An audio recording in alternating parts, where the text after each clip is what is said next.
Welcome back to the channel, everybody, and the Kalispell Warhawk Dynasty.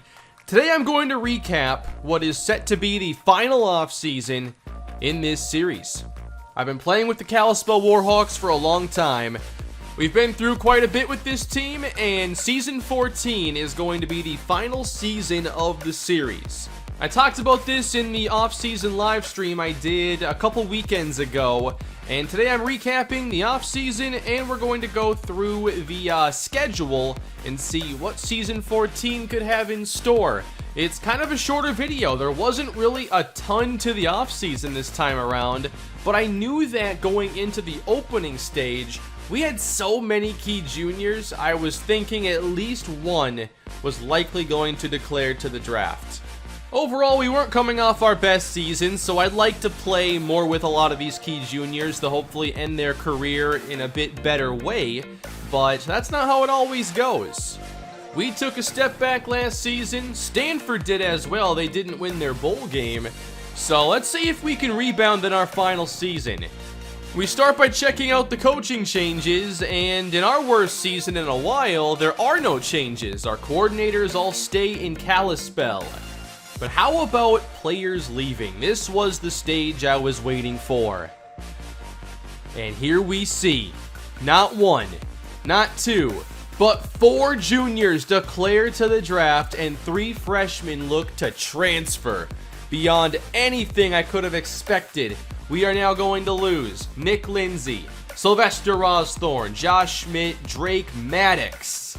And I don't try to convince players to stay anymore in Dynasty. I think it's more realistic to do it this way. We also lose a few juniors that I thought, would be interesting players. I thought maybe J.D. Thomas would even have a role this season, but that is not going to be the case. I tried to persuade the freshmen and failed all 3 times. So we end up with quite a few players drafted this year, 3 first-round picks, 3 second-round picks, and now a lot of holes to fill. A few more players we'll recognize from last season. There's Mike Hill, Montrell Bonds goes pro, Jason Slaughter in the first round. We make our way to off-season recruiting, and there wasn't a whole lot to do here either. There were a few players that I wanted to target. Guard Nate Carter, especially after losing some offensive linemen. There was also athlete DJ Sisk, who could play either defensive back or wide receiver. I thought receiver would be his best position. And then I also wanted to take a look at a few other players I'd added to the board and put the rest of the points into Kenneth Randall's recruiting battle. Just 3 players. It didn't take very long, so another very quick section here of the offseason. Just went very aggressive, hoped to get all 3. And we did. We won these battles very easily and add to a top 10 recruiting class for Kalispell that I think will have some freshman impact. I'm looking at least 2 freshmen having key roles on this team. Not bad. No 5 stars, but still the number 8 class in the nation. DJ Sisk indeed will play some wide receiver. He has a pretty good overall rating there. He'll likely be the number 6 receiver on the depth chart this season. Actually a 78. And then Demarcus Williams, I recruited him earlier in the year, and I wanted him to play strong safety. And after looking at our current roster of safeties, I believe he's going to be a freshman starter. Training results gave us new players entering the 90 overall range, and here are some of the results. Matt Redick has gotten a lot better. I know that his accuracy has improved year over year. At running back, I like where Jim Jackson's at, and now we have so much depth there. At receiver, Phoenix Chambers actually is the top-rated receiver in the entire nation at 95 or 96 overall. Number 1. Tight end's going to be interesting this year because losing Drake Maddox wasn't something I had expected or really prepared for. And then along the offensive line, we've had some issues there. I know last season after some change it wasn't easy, but now losing 2 starters, I feel that offensive line is going to be one of the things that really dictates the offense this year and what direction we go in. We'll come back to that shortly. The front 7, I think, is going to be pretty solid. We return our linebackers. from last season. And then at corner, a lot of change. Stan Carter, DeHonte Jeffries, they're all going to be key starters now. Josh Townsend as well. We return Elliott Red, and we also bring back Dominique Day, who's going to return as the punter. I have set the depth chart for this year. You will see running back Matthew McNair get some playing time as a true freshman. At receiver, I'm looking at Josh Vincent as the number 3 wideout right now. He's just been a key number 4 receiver in the past. And then along the offensive line, everybody's going to be at least in the 80s, but low 80s, mid 80s isn't always great in Dynasty when you face tougher schedules. At defensive tackle, Patton Applewhite and Allen Johnson become starters. I think replacing Marcus Jordan is going to be very difficult. Nobody has shown his potential yet. And Demarcus Williams will start as a true freshman at strong safety over Justin Harris. He has much better speed, and I like to play safeties that have a lot of range. We went through some teams to figure out our schedule for this season. Courtney Jean-Charles is now a 94 overall senior for Oregon State. They'll be on the schedule. We've now lost twice to Texas. I'd like to play them one more time this year. They've been a really tough team. We haven't played well against them. Hopefully third time's the charm. Another team getting stronger in the Pac-12, perhaps the favorite to win the conference, is Cal. And they are going to be the last opponent on our schedule this season. That's literally all I have from like the off-season activities and whatnot from the live stream. Not much at all. But practice gave us some things to talk about. Who starts at tight end? First of all, Josiah Jensen really cannot block Trey Walker. But I'm not sure anybody on the team really can. Walker, I believe, is maybe our first or second best defensive player. One of the top defensive ends in the country. I'm very excited for his senior campaign. I think that Craig Booth will be the starting tight end. He's not a great vertical threat. He will drop some passes, but he is an okay blocker. And I think that if we're going to be a team that runs the football a bit more, especially with weaker pass protection, we need some help there at tight end. I think we'll still see maybe some Ty Navarro and Josiah Jensen. I like to put my tight ends in the slot from time to time, and I've made the formation sub to take care of that.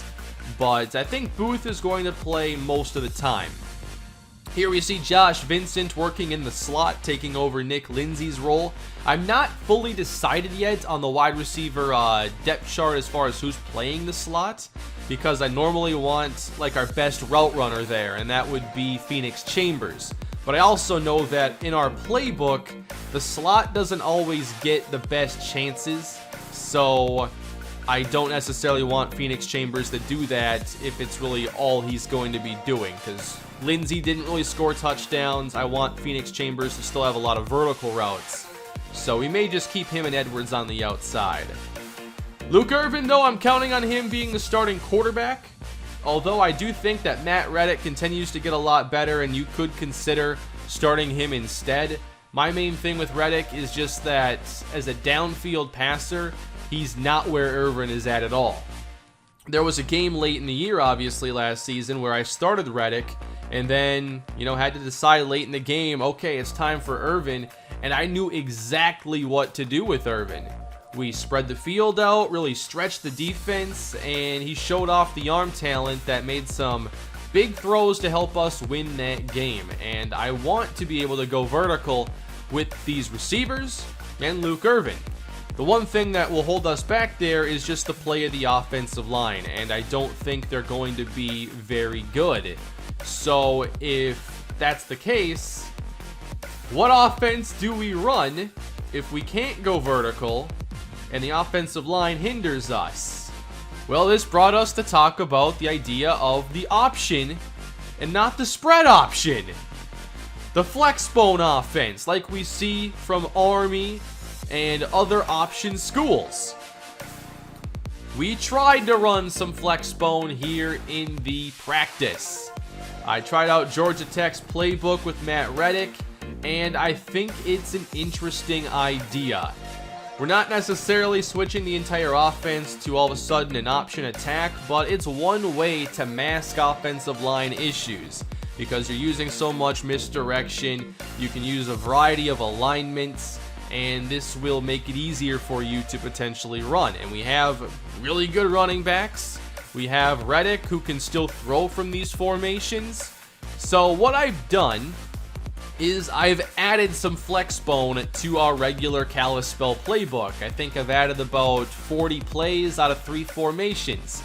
And the beginning of the season is going to be us testing some things and figuring out how are we calling the offense this year. Perhaps the Flexbone just becomes a package we run from time to time. But I also think that if there's a matchup that gives us a ton of trouble, maybe the Flexbone is just what we call that game.